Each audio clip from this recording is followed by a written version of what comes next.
योगी जी की व्यवस्था। ये नलका लगा हुआ है, यहाँ एक ऊँची कर रहे हैं। ये हटमेंट्स छोटी छोटी बनाई हुई हैं सबको अलॉट करने के लिए, मगर खाली पड़ी हैं। इतने अरेंजमेंट है इसका तकड़ा कि यहाँ पे भीड़ भी है तो अरेंजमेंट भी बहुत तगड़े हैं।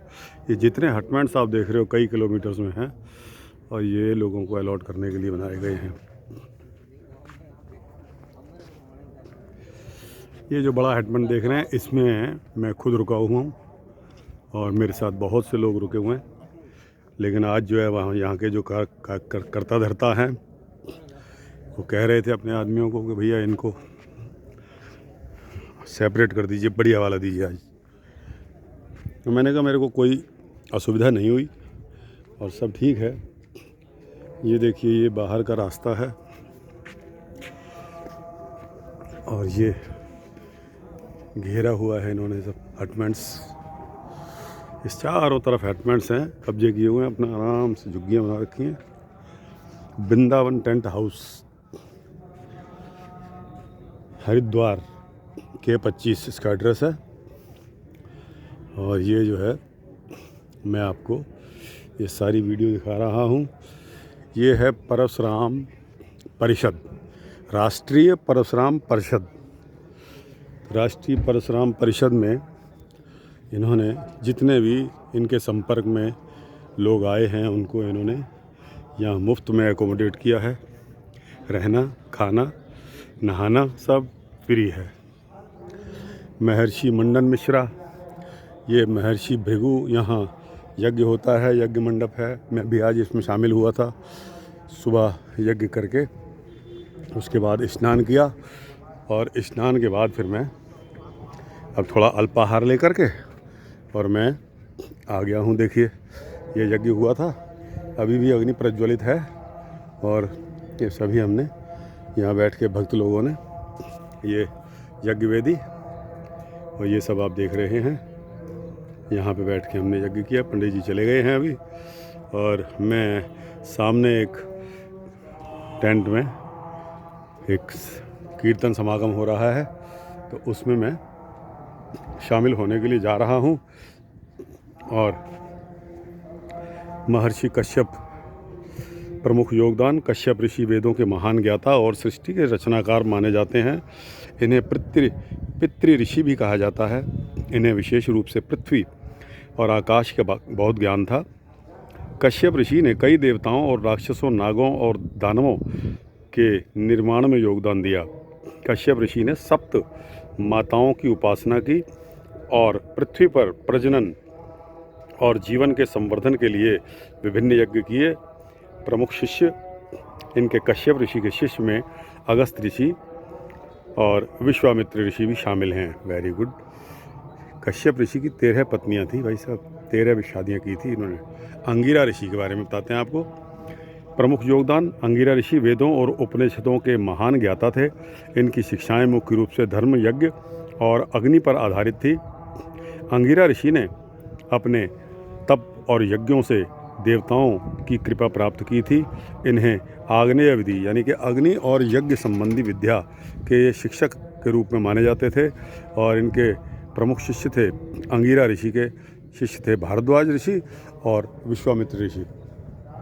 ये हमारे पंडित जी सुनील भराला जिनके योगदान से ये सारा कुछ हो रहा है। राष्ट्रीय परशुराम परिषद 3 दिवसीय राष्ट्रीय अधिवेशन 23, 24, 25 स्वयं 5 बजे से बजरंग माधव पार्क, सेक्टर 9, महाकुंभ और प्रयागराज। ये अजय कुमार झा जी इनके साथ में राष्ट्रीय संयोजक राष्ट्रीय परशुराम परिषद के। और इनका फ़ोन नंबर है 9999145912। तो दोस्तों इनका ईमेल भी है राष्ट्रीय परशुराम परिषद @gmail.com। राष्ट्रीय परशुराम परिषद @gmail.com। तो अब आगे चलते हैं और आपको आगे के हाल के बारे में बताते हैं। तो दोस्तों यह है माता रेणुका भगवान श्री परशुराम के बाल्य काल में उन्हें भोजन कराते हुए ये परशुराम जी की माता जी हैं रेणुका जी। अपने बेटे भगवान श्री परशुराम जी के बाल्यकाल में बहुत स्नेह और प्यार से उनकी देखभाल करती थी। एक दिन वे दोनों एक शांत और हरियाली से भरे वन में बैठे थे। माता रेणुका ने अपने छोटे से बेटे को स्वादिष्ट भोजन परोसा और भगवान श्री परशुराम जी खुशी से उसे खाते गए। उनका यह साधारण लेकिन प्यारा पल एक आदर्श मातृत्व और बेटे के प्रति असीम प्रेम का प्रतीक था। भगवान श्री परशुराम जी अपनी माँ के आशीर्वाद से हमेशा प्रेरित रहते थे और यह संबंध उनके जीवन में महत्वपूर्ण स्थान रखता था। परशुराम जी का जन्म भृगु वंश में हुआ। इनके पिता श्री जमदग्नि सप्तऋषियों में से एक थे। माता रेणुका पतिव्रता और धर्मपरायण स्त्री थी। उनका जन्म त्रेता युग में हुआ। भगवान श्री परशुराम जी ने सहस्त्रार्जुन को हराया था। भगवान श्री परशुराम जी और सहस्त्रार्जुन के बीच हुआ युद्ध। जब सहस्त्रार्जुन ने ब्राह्मणों पर अत्याचार करना शुरू कर दिया, परशुराम जो भगवान शिव के भक्त थे ने उसे हराने का संकल्प ले लिया। भयंकर युद्ध के दौरान सहस्त्रार्जुन ने अपने हजारों हाथों से हमला किया, लेकिन भगवान श्री परशुराम जी ने अपनी शक्ति और कौशल से उसे पराजित किया। भगवान श्री परशुराम जी ने सहस्त्रार्जुन को मृत्यु के घाट उतारकर धर्म की रक्षा की और अत्याचारों का अंत किया। अखिल भारतीय 2 दिवसीय वर्ग व ब्राह्मण अधिकार सम्मेलन राष्ट्रीय परशुराम परिषद का अखिल भारतीय 2 दिवसीय चिंतन 8-9 अक्टूबर 22 को उत्तर प्रदेश के ऐतिहासिक और धार्मिक नगरी वृंदावन में पंडित श्री सुनील भराला जी के प्रेरणादायक नेतृत्व में आयोजित किया गया। इस कार्यक्रम का उद्देश्य परशुराम के आदर्शों और उनके योगदान को समाज में पुनः उजागर करना तथा संगठन के विकास और युवाओं में जागरूकता फैलाना था। परशुराम जी जाम स्थली, युद्ध स्थली और तपोस्थली का उद्घोष। राष्ट्रीय परशुराम परिषद के अथक प्रयासों और देश भर के विद्वानों द्वारा किए गए शोध और संकल्प के आधार पर भगवान श्री परशुराम जी की जन्मस्थली, तपोस्थली, युद्धस्थली और कर्मस्थली का ऐतिहासिक उद्घोष 20 नवंबर 2022 को वाराणसी, काशी में आयोजित किया गया। इस उद्घोष का आयोजन विशेष रूप से भगवान श्री परशुराम के जीवन और उनके योगदान को समाज में पुनः प्रस्थापित करने के लिए किया गया, जिससे उनके स्थानों और कार्यों के महत्व को सभी तक पहुंचाया जा सके। यह आयोजन न केवल ऐतिहासिक दृष्टिकोण से महत्वपूर्ण था, बल्कि यह भगवान श्री परशुराम के प्रति समाज में श्रद्धा और जागरूकता बढ़ाने का भी एक महत्वपूर्ण प्रयास था। भगवान श्री परशुराम राष्ट्रीय शोध संगोष्ठी एवं संत समागम के कुछ फोटोग्राफ आपको दे रहा हूँ।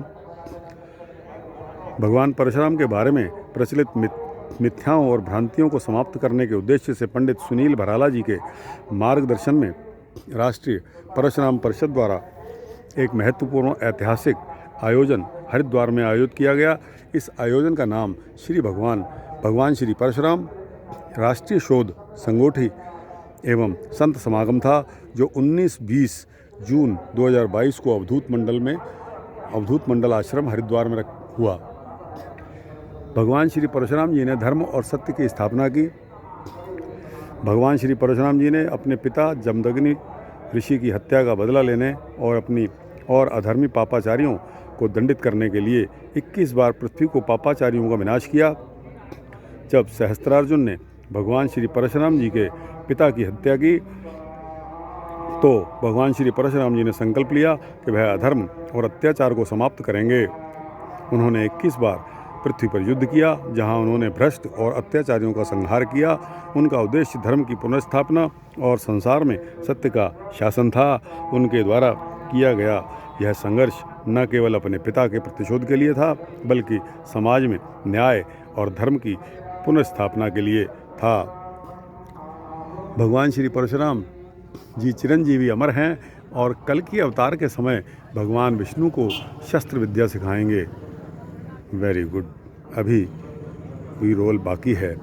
भगवान श्री परशुराम जी को चिरंजीवी अमर होने का वरदान प्राप्त है। वे सदा पृथ्वी पर रहकर धर्म और न्याय की रक्षा करते हैं और भविष्य में जब भगवान विष्णु कल की अवतार लेंगे, तब परशुराम जी उन्हें शस्त्र विद्या सिखाएंगे। यह घटना कलयुग के अंत में होगी और अधर्म और अन्याय अपने चरम पर होगा। भगवान श्री परशुराम जी अपने ज्ञान और अनुभव से कल्कि को तैयार करेंगे ताकि वे अधर्म का नाश कर धर्म की स्थापना कर सकें। भगवान श्री परशुराम जी का यह योगदान उनके चिरंजीवी स्वरूप और धर्म के प्रति उनकी निष्ठा को दर्शाता है। भगवान श्री परशुराम जी ने पापाचारियों के संहार के बाद कठोर तपस्या की।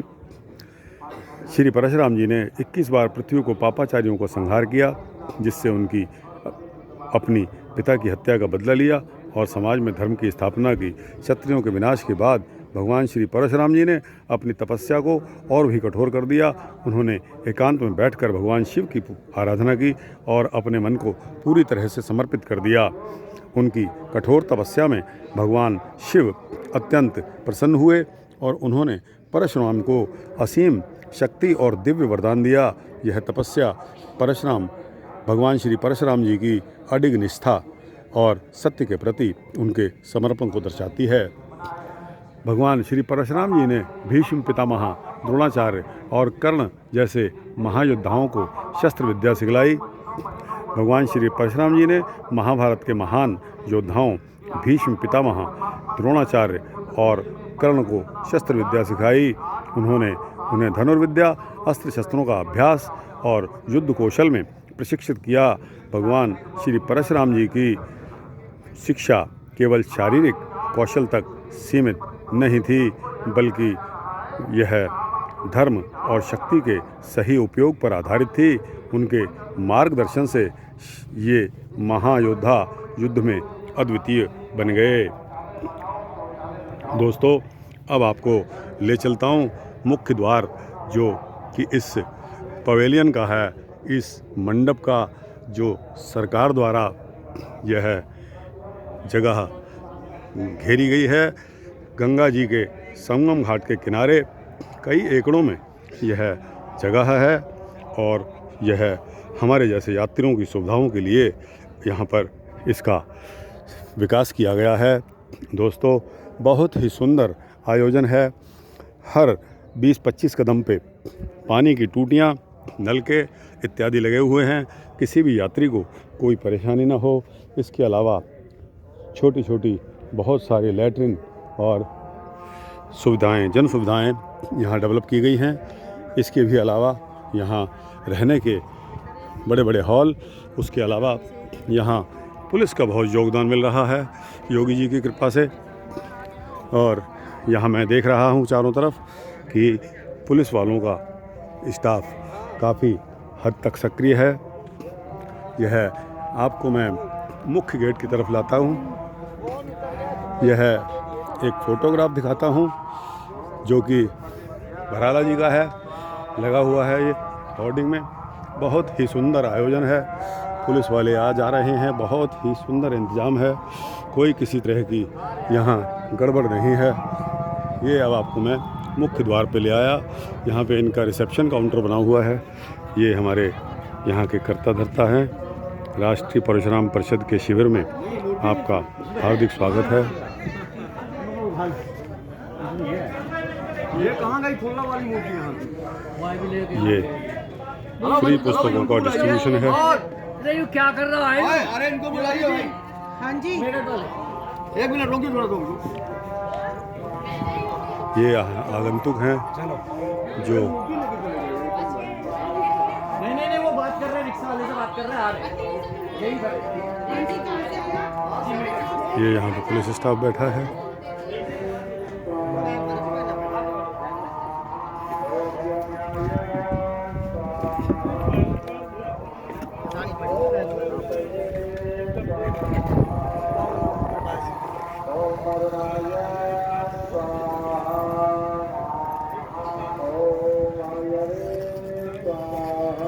ये मैं आपको मुख्य गेट पर ले आया हूँ।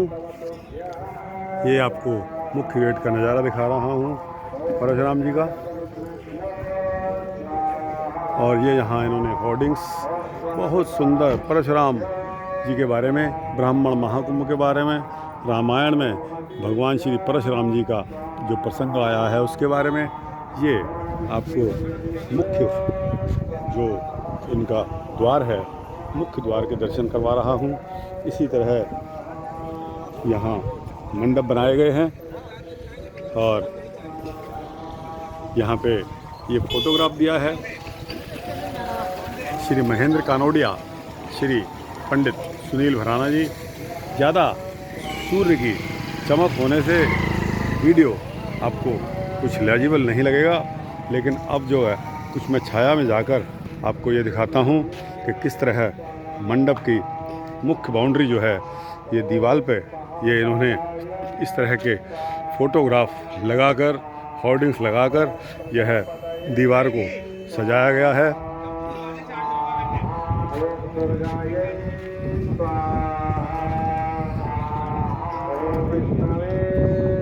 यहाँ पर 30 जनवरी से 5 फरवरी तक जो था, राष्ट्रीय परशुराम परिषद सेक्टर 9, गदा माधव चौराहा, बजरंगदास मार्ग, महाकुंभ मेला, महाराज श्री अतुल कृष्ण भारद्वाज जी का प्रोग्राम था और जो समाप्त हो चुका है। अब आपको ये सारे होर्डिंग्स दिखा रहा हूँ और इसके पश्चात हम चलेंगे अगले मंडप में।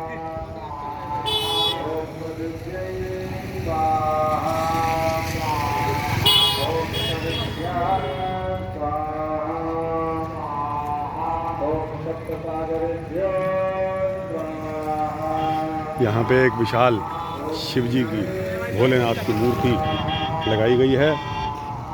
आपको दिखाता हूँ, ये आप दर्शन कर सकते हैं भोलेनाथ के।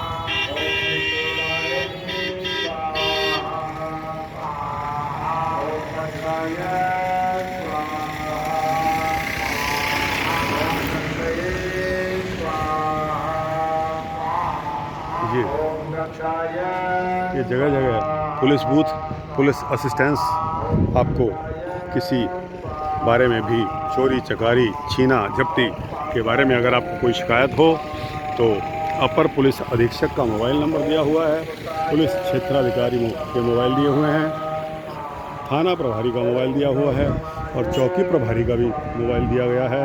यानी कि छोड़ा किसी को नहीं है, एक के बाद एक आप फ़ोन कर सकते हैं इनको जिम्मेदारी बताने के लिए। ये आपको समझेंगे, पुलिस स्टाफ बैठा है यहाँ, तैनात है अपनी ड्यूटी पर। अब हम आगे चलते हैं।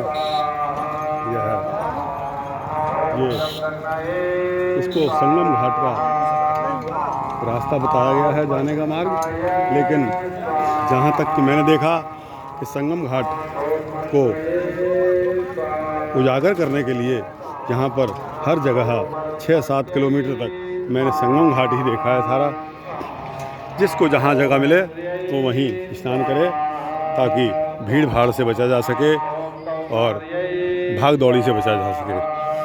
तो दोस्तों, यह है बाहर का नज़ारा। मैंने जहाँ मैं स्वयं रुका हुआ हूँ वहाँ का नज़ारा मैंने आपको दिखाया।